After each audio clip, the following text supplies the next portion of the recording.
Hello, നമ്മുടെ ഓണം കളക്ഷനിലെ ആദ്യത്തെ ഫ്രോക്കിൻ്റെ cutting and stitching video ആയിട്ടാണ് വന്നിട്ടുള്ളത്.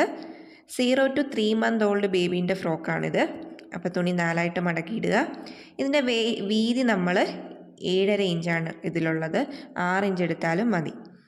അതിൻ്റെ നീളം 5 ഇഞ്ചാണ് വേണ്ടത്. പ്ലസ് 1 ഇഞ്ച് തയ്യൽ തുമ്പോടെ ചേർത്ത് 6 ഇഞ്ച് മാർക്ക് ചെയ്യുക. എന്നിട്ട് ഇവിടെ ഒരു സ്ട്രെയിറ്റ് ലൈൻ വരച്ചു കൊടുക്കുക. ഇനി അത് വെട്ടിയെടുക്കാം. അടുത്തത് ഷോൾഡറാണ്. ഷോൾഡർ നമ്മൾ 4 ഇഞ്ചാണ് മാർക്ക് ചെയ്യുന്നത്. അവിടെ നിന്നും ആം ഹോള് 2 ഇഞ്ച് മാർക്ക് ചെയ്യുന്നുണ്ട്. കാരണം ഷോൾഡറിൽ നമ്മൾ വള്ളിയാണ് വെച്ച് കൊടുക്കാൻ ഉദ്ദേശിക്കുന്നത്. അതുകൊണ്ട് ആം ഹോള് 2 ഇഞ്ച് കൊടുത്താൽ മതി.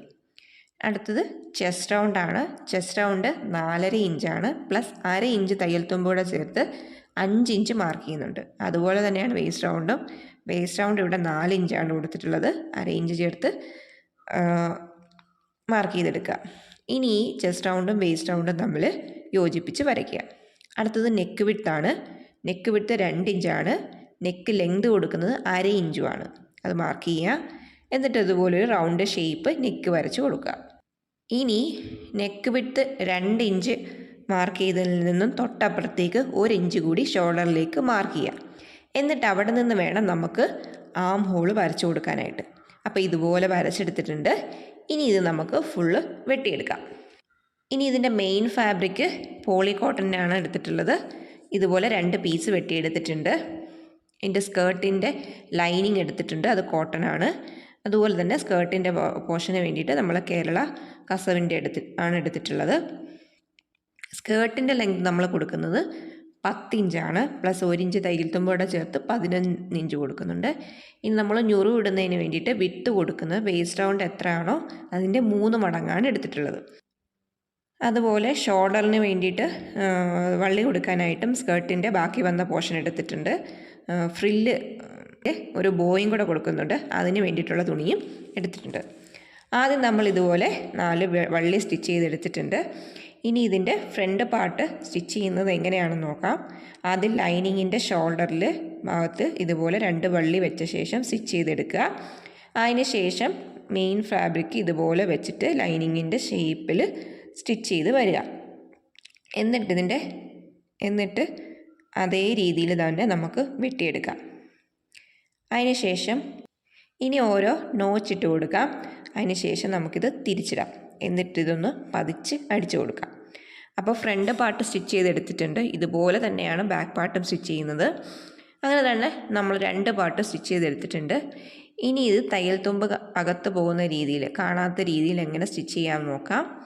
ആദ്യം ലൈനിങ്ങിൻ്റെ ഭാഗം ഒരുപോലെ വരുന്ന രീതിയിൽ നമ്മൾ തുണി വയ്ക്കുക. എന്നിട്ട് ഒരു 1/4 ഇഞ്ചിൽ സ്റ്റിച്ച് ചെയ്തെടുക്കുക. അത്രേ 1/4 ഇഞ്ച് പോലും വരാൻ പാടില്ല. അതിൻ്റെ തുമ്പത്തൂടി വേണം സ്റ്റിച്ച് ചെയ്ത് വരാനായിട്ട്. എന്നിട്ട് അതിനെ ഇതുപോലെ തിരിച്ചിടുക.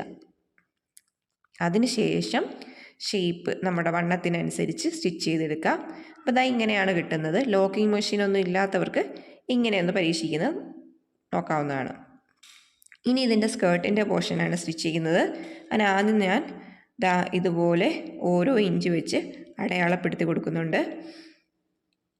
എന്നിട്ട് ഇതുപോലെയാണ് പ്ലീറ്റ് ഇടേണ്ടത്. അതായത് 1ാമത്തെ മാർക്കിൽ നിന്നും തുണി പിടിച്ചിട്ട് 3ാമത്തെ ഇഞ്ചിൽ കൊണ്ടുവച്ചതിന് ശേഷമാണ് സ്റ്റിച്ച് ചെയ്തെടുക്കേണ്ടത്.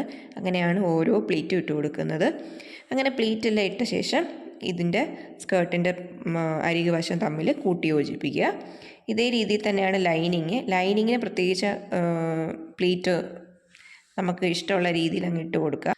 ലൈനിങ്ങിൻ്റെയും അരികുവശം തമ്മിൽ കൂട്ടി യോജിപ്പിച്ച ശേഷം മെയിൻ ഫാബ്രിക്കിൻ്റെ നല്ല വശത്ത് ലൈനിങ്ങിൻ്റെ നല്ല വശം വരുന്ന രീതിയിൽ ഇതുപോലെ വെച്ചിട്ട് വേണം നമ്മൾ സ്റ്റിച്ച് ചെയ്തെടുക്കാനായിട്ട്. ഇങ്ങനെ സ്റ്റിച്ച് ചെയ്യുമ്പോൾ അടിവശത്തുനിന്ന് തുണി കയറി പിടിക്കാതെ വേണം സ്റ്റിച്ച് ചെയ്തെടുക്കാനായിട്ട്.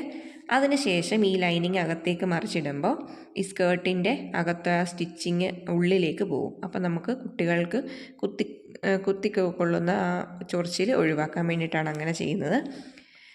ഇനി സ്കേർട്ടിൻ്റെ ചീത്തവശം തിരിച്ചിടുക. എന്നിട്ട് ഈ യോക്ക് പാർട്ട് എടുക്കുക. അതിനെ സ്കേർട്ടിനുള്ളിലേക്ക് കടത്തി വെച്ച ശേഷം വേണം സ്റ്റിച്ച് ചെയ്യാനായിട്ട്. അപ്പോൾ അതാ ഇതുപോലെയാണ് പിടിച്ച് വെച്ച് സ്റ്റിച്ച് ചെയ്യേണ്ടത്. സ്റ്റിച്ചിങ് ഒക്കെ കഴിഞ്ഞ് ഇങ്ങനെയാണ് നമ്മുടെ ബേബി ഫ്രോക്ക് കിട്ടിയിട്ടുള്ളത്. ഇനി ഇത് നന്നായിട്ടൊന്ന് അയൺ ചെയ്തെടുക്കണം. അതുപോലെ തന്നെ നമ്മൾ സെൻറ്ററിൽ ഒരു ബോ കൂടി കൊടുത്തിട്ടുണ്ട്. അപ്പോൾ ഇതാണ് ഇതിൻ്റെ ഫൈനൽ ഔട്ട്പുട്ട്. ഇഷ്ടമായെങ്കിൽ ലൈക്ക് ചെയ്യുക, ചാനൽ ഒന്ന് സബ്സ്ക്രൈബ് ചെയ്ത് സപ്പോർട്ട് ചെയ്യാൻ മറക്കല്ലേ. അപ്പോൾ അടുത്ത വീഡിയോ ആയിട്ട് കാണുന്നവരേക്കും ബൈ.